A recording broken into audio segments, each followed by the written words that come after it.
In 2013, Beyoncé was named Sexiest Woman of the Century and Most Beautiful Person of the Year. The classic blonde bombshell has been replaced by a more exotic look. Is society being more accepting of diverse beauty standards? It was more classy back then. Watching older films, you want to look like Diane Carroll. You want to look like Lena Horne or something. Felicia Rashad on The Cosby Show. Well, what I've noticed about Hollywood, a lot of times when they are casting women of color, they tend to want to make sure they cast someone who looks like a typical woman of color. Surprisingly enough, Hollywood was the last place that I expected there to be a color war, and there was. Going to the movies with my family every weekend just kind of put me in a situation where it's like, okay, I saw the women on the screen that didn't look like the people I was growing up around. Some of us try to get thin and we can't lose weight. Well, that's the size that your body's supposed to be. When you go against that, you're going to start having health problems. The beauty standards set by the media are proving unattainable for most women. In the 70s, it was never a question of being too thin, and being skinny was not an issue. I think one reason that real stick thin women were popular in the past is because the designers wanted to put the attention on the clothes rather than on the women's bodies. If you see a dress on a mannequin, you're looking at the dress. But if it's on a beautiful woman, you're looking at her curves. Unfortunately, a lot of the young viewers think thin is great. For the most part, slim and skinny is pretty much the norm. But then we have those, up and coming ones, like you look at Rihanna, you look at Beyonce, you look at Kim Kardashian. In the 90s, in the music videos, the girls were a little bit thinner, but now they're just really, really curvaceous. You owe it to people like Rosie Perez to introduce folks like J-Lo, who's become a leading woman. At the time when people were talking about Jennifer Aniston's haircut, some people were talking about J-Lo's dress and her butt.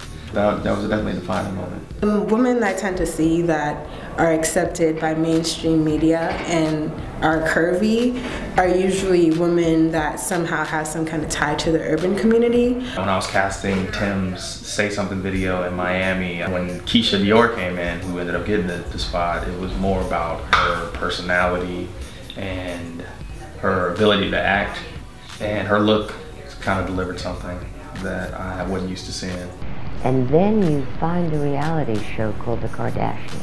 They came across with a whole other body style that every young female I see wants to have that black hair and the booty. There's always going to be some part of the body that's going to be popular during that particular time, whether it's the legs, the bust, we go through cycles. Dove campaign for Real Beauty in 2004 was emblematic of the changing times and became a huge success by challenging established norms of beauty.